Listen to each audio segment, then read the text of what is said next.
And today I'm going to persuade you into believing that a low-calorie diet done right is the most effective diet for you. Now I'm going to start this off by asking you a handful of questions. Have you ever tried to diet before? How did you diet? Did it work? I'm going to tell you right now that this diet that I'm talking about, known as the Big Breakfast Diet, may just be the most effective for you as well as everyone else. Again, I've personally tried multiple diets. I've tried low calorie, I've tried low carb, I've tried just about everything in the book. It may not seem that way, but this Big Breakfast Diet has worked for me most effectively. So I'm going to discuss with you today not only what to eat, but when to eat, and how maybe carbs may be better for you. More carbs are better for you. So Professor Daniela Jakubowicz of Tel Aviv University recently did a study a couple of years ago with 93 women. There were two separate groups. There was the Big Breakfast group and the Big Dinner group. Between both groups, they roughly ate 1,400 calories a day. The only difference being that the Big Breakfast group ate 700 calories for breakfast, 500 for lunch, and 200 for dinner. The Big Dinner group ate 200 calories for breakfast, 500 calories for lunch, and 700 at night, which is what most people do.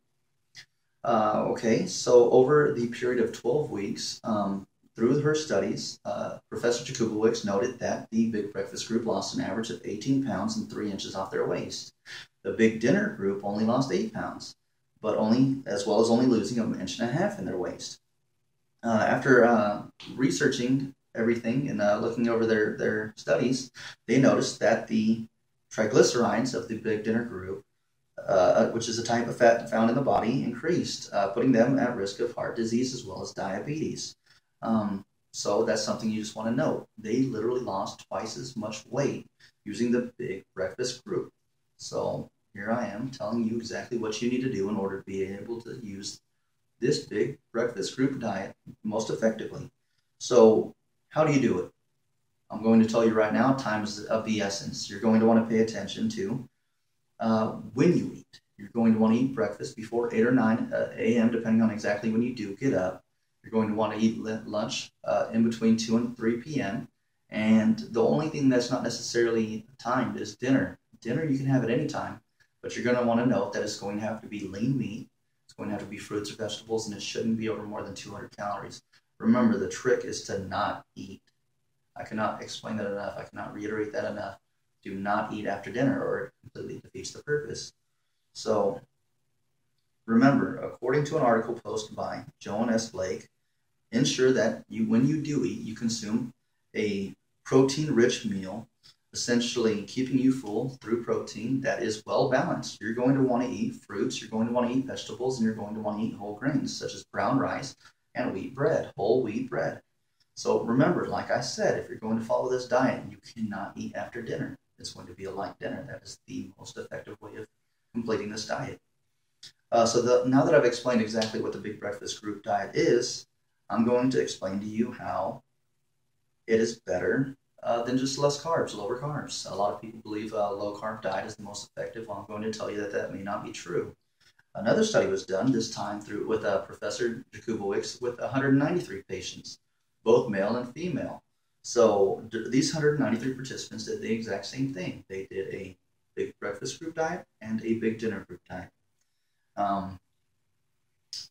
Again, this time being the major difference, they paid more so attention to the carbohydrates, noting that the Big Breakfast group was actually eating 20% of their daily caloric intake or calories intake through carbohydrates. And the Big Dinner group ate only 11 to 13% of their calories through carbohydrates. So over the duration of the first 4 months out of the full 8, both groups lost an estimated 30 to 33 pounds on average. After the first 4 months, though, the low-carb group, or the Big Dinner group, actually gained back 15 pounds. Oh, regained 22 pounds.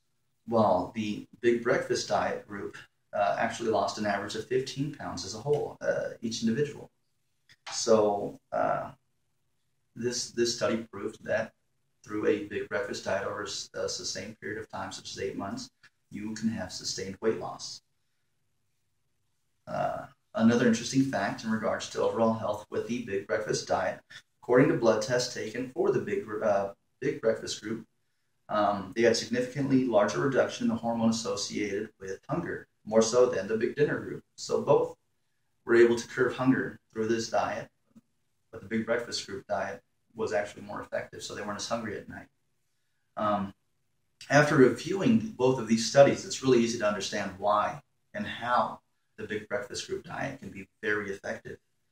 It also proved that both low carbs and it proved that low carbs isn't always best. It proved that balancing carbs is really the way to go. It's making sure that you have the appropriate amount because you need to make sure that you're full.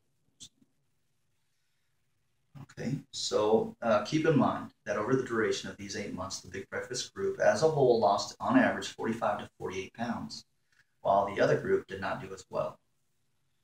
So yes, I'm going to say that it is possible to lose weight focusing on only low calories or low carbs, but why settle for less? It's time you think about shedding that extra fat and keeping it off. Do it right.